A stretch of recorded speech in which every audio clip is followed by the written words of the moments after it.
Hey everybody, it's Rob and Mike. We are the Bowtie Sales Guys, but it's like a what is it, Mike? Is it a casual Thursday today? Because Yeah, we'll call it casual Thursday because somebody was not at his home office and didn't bring a shirt or a bow tie. Now, listen, I'm at my dad's house and he did offer a shirt. Now, he doesn't have any bow ties, but he's got like one of those, cowboy like things with the strings. I was a like, no, bolo Pops, tie. yeah, I'm going casual.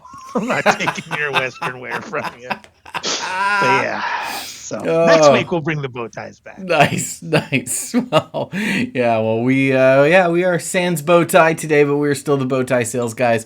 We this is our podcast where we talk about things that we have learned in our 30 plus years in the sales business, selling all sorts of stuff, and learning a bunch of things along the way. Things to do, things not to do.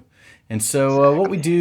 what we do each week is jump in here and talk with you about what we've learned and give you some of our insights, share some stories with you, and hopefully encourage you, knowing that you're not alone in this. Because man, sales can be lonely sometimes, and so we want you to know that you're not alone and that we're behind you, we're in your corner, and we're rooting for you to win.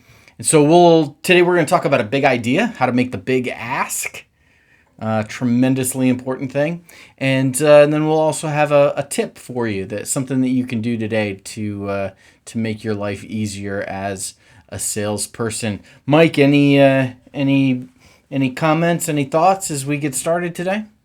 No, I'm excited. We talked a little bit before we kicked this off, and you reminded me of that story that we're going to talk about. I can't wait to talk about it because it was such a big deal at the time, and now we get to kind of share it with the world. Yeah, so we'll jump right in. So Mike and I is if you listen to our podcast, if you watch us here on Facebook Live or on YouTube or listen to us on any of those places where podcasts are available, uh, you've probably heard us talk about the fact that we've worked together. We have been on the same sales team, and we once had a sales training. The company that we worked for, every, I don't know, quarter or so would take us to hear some specialist, some sales trainer. Sometimes those were kind of informational, sometimes they were inspirational. And then there was one that bordered on the bizarre. Uh, am I That's a wrong? nice way to put it. Am I No, no, wrong? that was a No. really, really delicate way to put it. Thank you.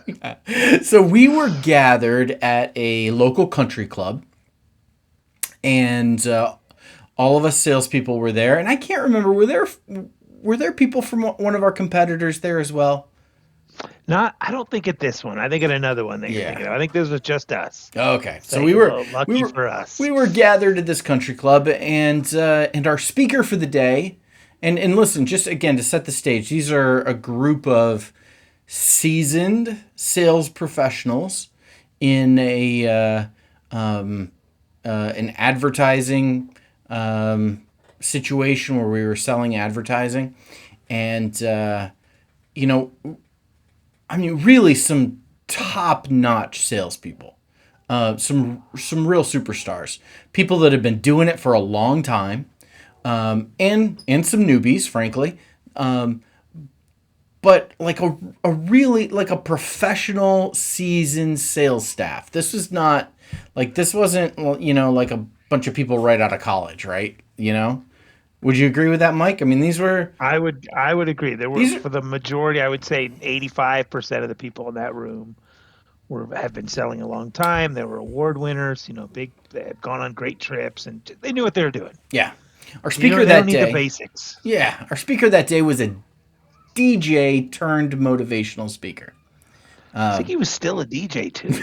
Yeah, he I think was he was still. moonlighting as a DJ too. No, he was moonlighting as a motivational speaker, I think. Maybe so. Motivational sales trainer. Yeah, okay. Oh, That sounds and about right. So one of the things that he did with us, and I don't know if you remember this, Mike, but in this picture, pops up every now and then. I don't know, in my Facebook memories or somewhere. I actually saw it recently and thought, oh my goodness, I got to figure out a way to delete this. But he did some activity where two of us ended up in these red jumpsuits, like nylon spandexy kind of suits that like had a lot of give to them. So I guess not spandex, more nylon. And people stuffed balloons into the suits. And I don't remember what the point was. All I remember is there's a picture out there floating around somewhere of me looking a lot like the grapes from the Fruit of the Loom guys. Listen, I don't know if that'd fly in 2021. It was Seems a little strange. it was weird. I don't even remember what the point of that was. But what I do remember from our DJ turned motivational speaker sales trainer was he ended his presentation with a list of how to close a deal. And he had a list of 150 closes that you could do if you were a salesperson. I mean the list included everything basically to like crying and begging. It was there was Just throw a name on it. Do you remember the puppy dog clothes, Mike? Do you remember that? Puppy dog clothes and just the weirdest. I was like, really? Like that's a lot of closes to come up with. 150? Yeah. And you know what they were? They were all gimmicks. That's what they were. Yeah. Gimmicks. They were gimmicks. Not anything that would be helpful to a seasoned sales staff that was really working at trying to play at the top of their game. This was like shyster material, right? Oh. This is like it's what you think of. A guy comes up and he's got the fake watches and the fake purse, and he's like, "Oh, let's try this clothes and try that clothes. Put it in their hand, see if they'll take it." It's like, come on. Yeah. So, I mean, now what that 150 closes represents is the reality that closing can be difficult. And, like there are times when you're trying to get someone to make the purchase where you've got to close. You have got to close them. Now, sometimes people come rushing in and say, "Take my money," and, make it super easy. The vast majority of times, however, you've got to close. You have got to actually get them across the finish line. And so what we thought we'd talk about today is how to make the big ask, how to actually close, how to, and we're going to suggest kind of 4 things that you can do every time that you get to that point where it's time to close this deal. It's time to make the big ask. It's time to get this thing across the goal line. 4 things that you can do to make sure that happens. Mike, have you been in those situations? Is your time as a salesperson, mentoring other salespeople, or as a sales manager where you've seen people who can't close, they can't make the big ask, they get nervous, or like they can't pull it off? I think it comes down to nerves. Having led a sales team and watched a lot of presentations and got to the end. You're nervous because a lot of you're not in our situation where I was, we weren't asking for $200 or $300. I mean, you're asking for thousands of dollars every month over a course of 6 to 12 months. And for a small business owner, even for a big business owner, it's a lot of money. And so when you're asking somebody for that amount of money, it can be nerve wracking because 1, it's a lot of money. And 2, they might say no. And I think that the fear of hearing no is one of the biggest reasons that people, instead of asking for the sale, just pretty much leave it like, well, I'm going to leave this with you and you just let me know what you want to do. And then that's kind of their close, right? And so they let the buyer just say, okay, well, I'll think about it and I'll let you know. And at that point, you walk out the door and the percentage of that sale actually closing is cut in half. Yeah. And so I think it's critical to overcome that fear, but have a plan as to how you're going to ask for that business. Exactly. Having a plan is the key to you're never not going to be nervous at the point of a close, right? Like it's a point where the tension goes up. The tension goes up for you as a salesperson. The tension goes up for the client or the customer as well. You're never not going to, be able to alleviate that tension. But the question is what do you do in the midst of that? What do you do in the midst of that nervousness, that energy that comes about, that tension that comes about? And I've really have worked at disciplining myself to doing the same four things every time. The same four things every time when I close. And frankly, when I began doing this really consistently, I saw my close rate really increase. It made a difference. And it made me more comfortable and more confident.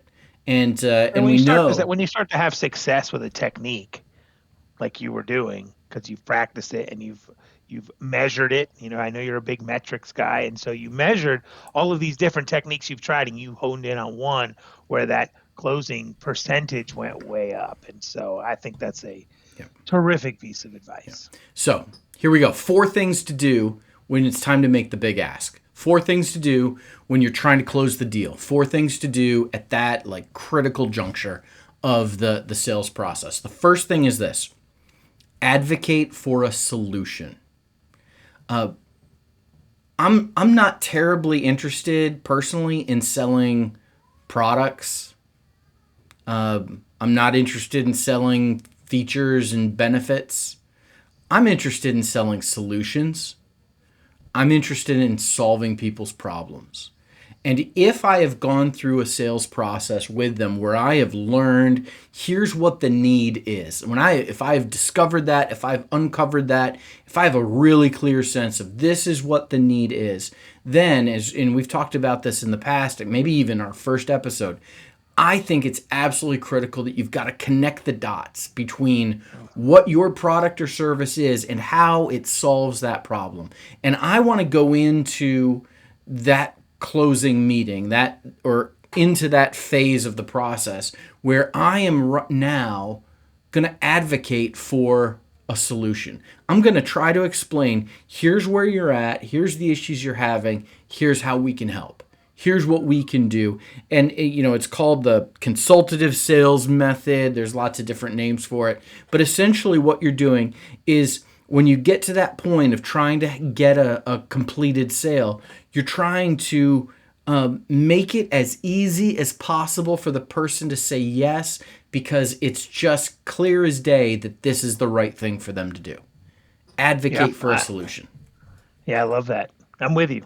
I mean, one of the things that I like to do as I'm advocating for that solution, a lot of times when people go to close, Rob, they get to the price and it seems like that's where they stop. Like they land on, here's what you're going to have to invest for this solution to take place. And they stop there. And one of the things that I found for me that was very helpful is the price is not where I asked for the business.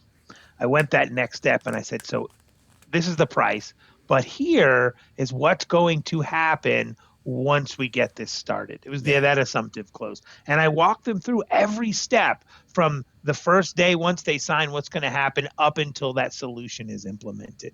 And then once I've painted that picture of how smooth that's going to go and what that's going to mean to their business, then I would ask for the sale, because I'm now back about the solution, not the price. Yeah, absolutely. Great point. Second thing, number 2. So you advocate for a solution. Number 2 is manufacture urgency. I think we have all been in the situation where we have, well, they liked it. I'm waiting to hear back. Yeah, they're going to call. Well, when? I don't know. And I think we have all sat in that limbo of hoping and praying and fingers crossed that the phone rings or the email comes through saying, yes, we've got a deal. And we keep waiting and keep waiting, and we keep punting and we keep punting, and our sales manager asks us what's going on with that client or that customer. Like, oh, well, I think they're going to do it. And like, people respond well to deadlines. Deadlines force us to get stuff done. If there's a sense of urgency, either because an offer is going to expire or there's going to be a fear of missing out, that FOMO is tremendously important, or, that sense of like, there's a limited quantity of this available and I don't want to miss my chance of getting it. There's lots of different ways to manufacture urgency, but what you've got to do as a salesperson is light a fire under your client or your customer that sparks them to action. Because otherwise, is it the second law of thermodynamics that says that objects at rest tend to stay at rest? Yeah. People that aren't buying tend to not buy. And so you've got to do something to change that trajectory. So manufacturing urgency is how you do that. Now, I want to be really clear. Not a fan of lying to customers. Right. Not at all. I think, salespeople that lie to their clients or their customers, like, just make it more difficult for the rest of us. I think we need to always be honest and act with integrity towards our customers and our clients. I know that I was in a situation where I found out that my sales manager was trying to manufacture some urgency with me. And so I relayed that information to the client.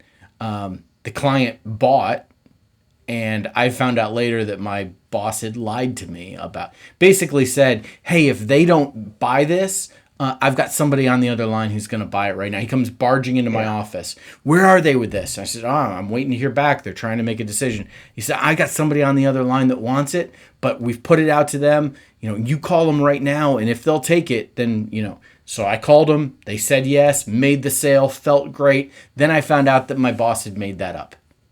Yeah. And I wasn't real happy. Problem. I wasn't no, that's real happy. A real problem.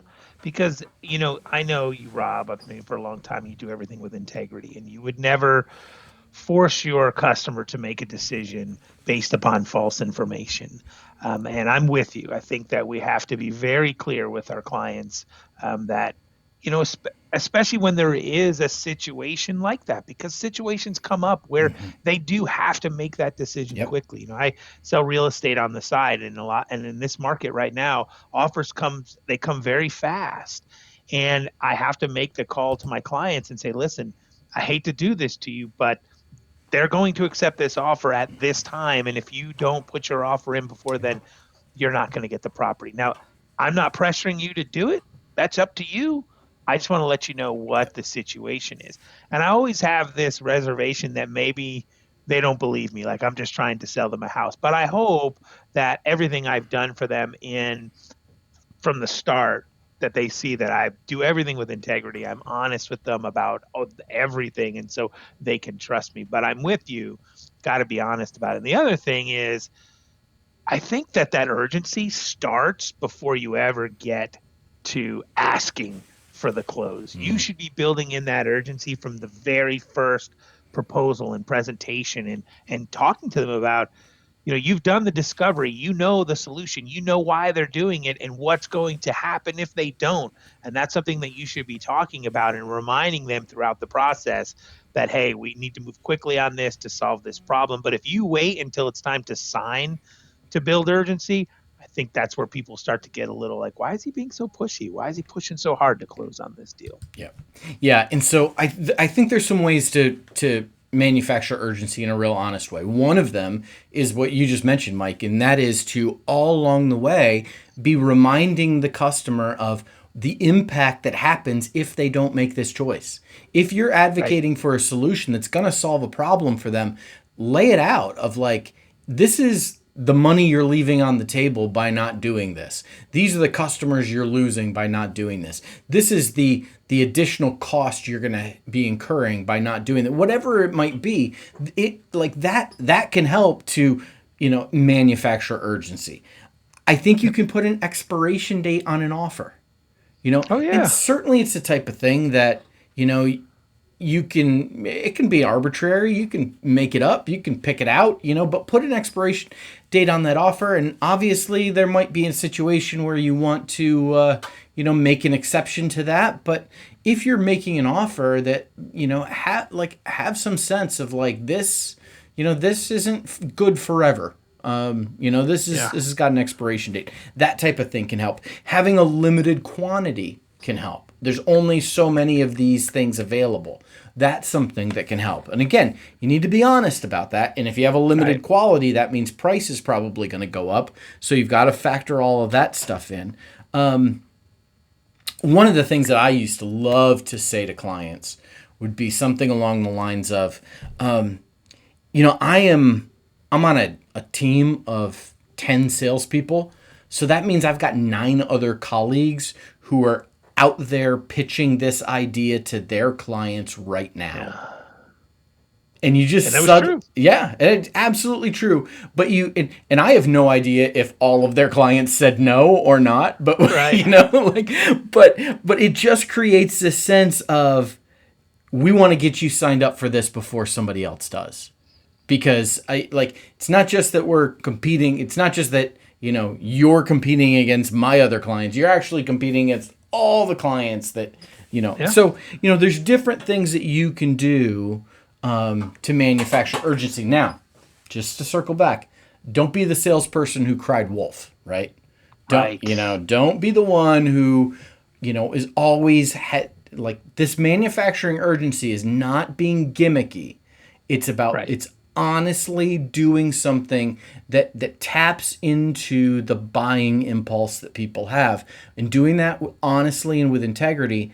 But it's something that you need to do that will keep it from I'm waiting on a decision. Yeah, and I'm with you that you can't use it every time with the same clients, especially if it's, where you have a relationship with a client where you're always talking to them about products or solutions. And if you come to them every time, like, all right, this got to get this quick, eventually they're going to get tired of that and kind of read through it. So good advice there, Rob. So, advocate for a solution, manufacture urgency. Third one is be quiet. Be quiet. I think one of the hardest things for salespeople to do is at that moment of tension, when someone's about to make a decision, is they just keep talking. They rehash something. They keep going over stuff. And what happens? I mean, I have seen it happen. I have heard salespeople talk their customer out of making the purchase because they just won't be quiet. I have too. And or you just keep talking about the features and the benefits, and frankly you get annoying. And some people need to be a little quiet to think, to go over it in their head. Listen, I've seen that. I've seen a lot of people do it.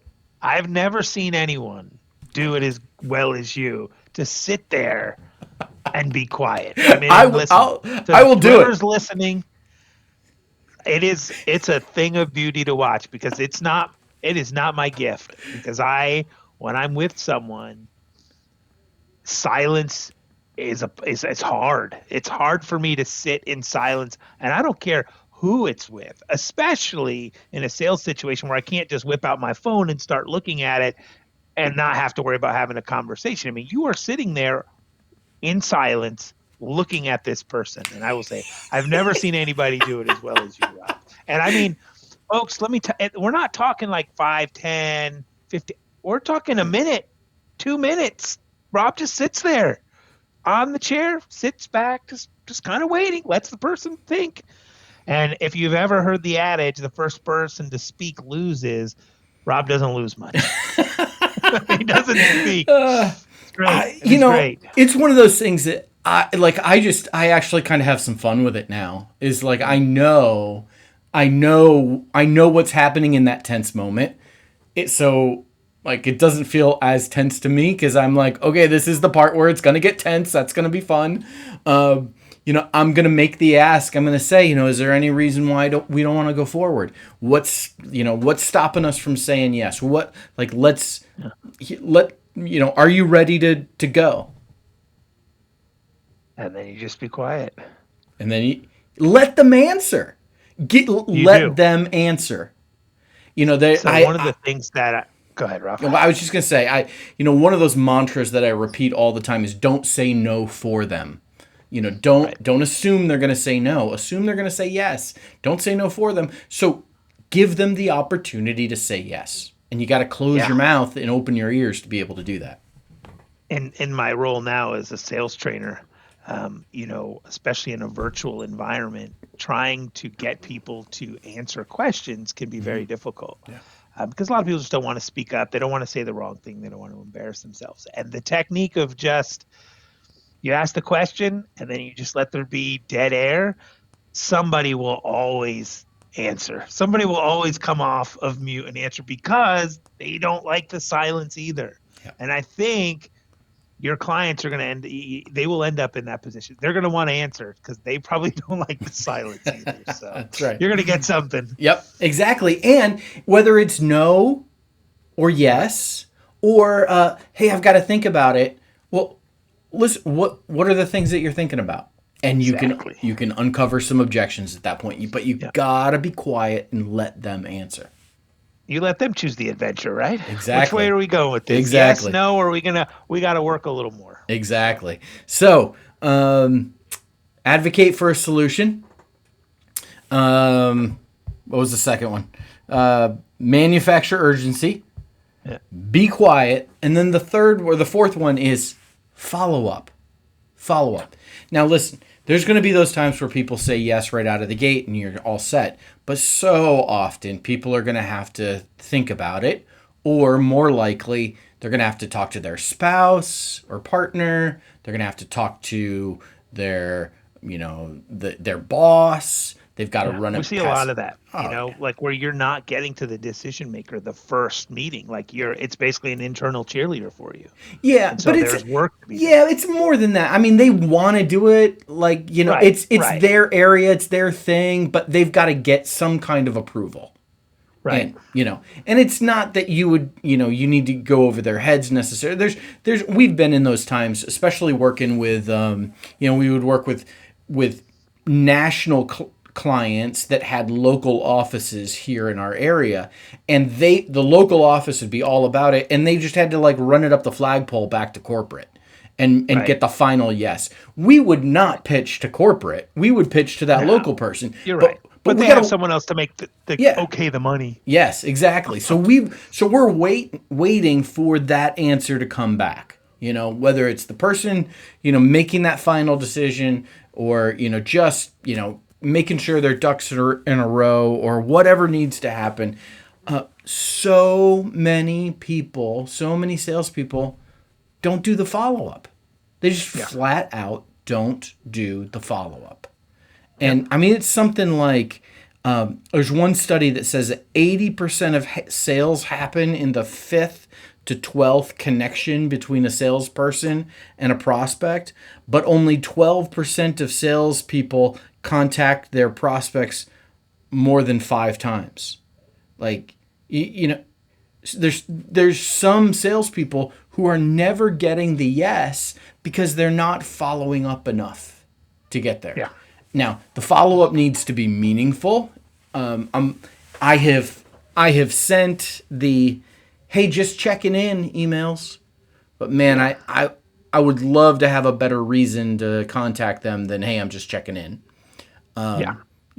There's, frankly, if you've manufactured some urgency, you've got a deadline, you've got limited quantity, whatever it might be, the deadline coming up, or other people buying and the quantity going down gives you the reason to follow up.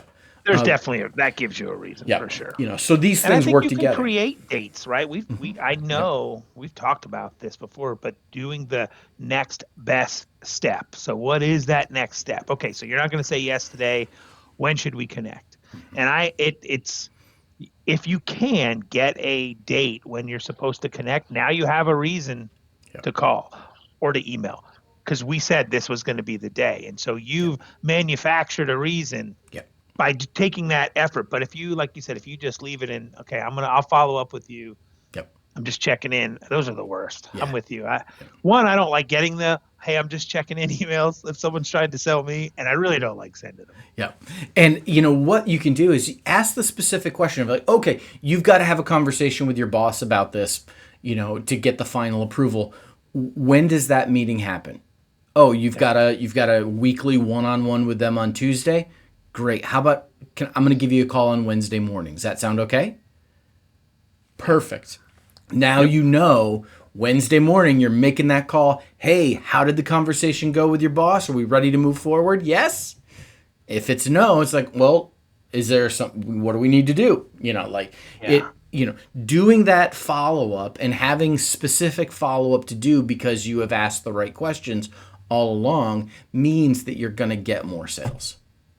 And it builds credibility. I mean, if you say you're going to call somebody on a certain day and you call them and you repeatedly do that, whether it's 2 or 3 or 4 times, you have now built yourself up as somebody who says they're going to do something and they do it. And I think subconsciously that goes a long way to helping you close a sale. Absolutely. Yep. So making the big ask, you got to do it. You got to close. There's no puppy dog close. It's going to make it easier. There's no batting your eyelashes at the customer. What you need to do is advocate for a solution, manufacture urgency, be quiet, and follow up. And if you do bring a DJ along with you, exactly. Kind of in the background.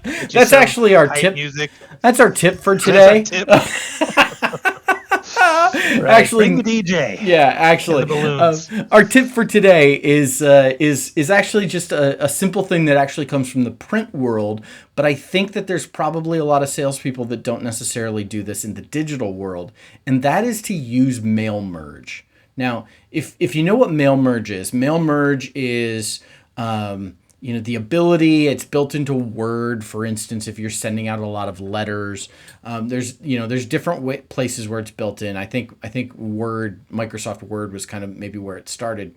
But essentially gives you the opportunity to write one message and then customize it to a whole bunch of different people.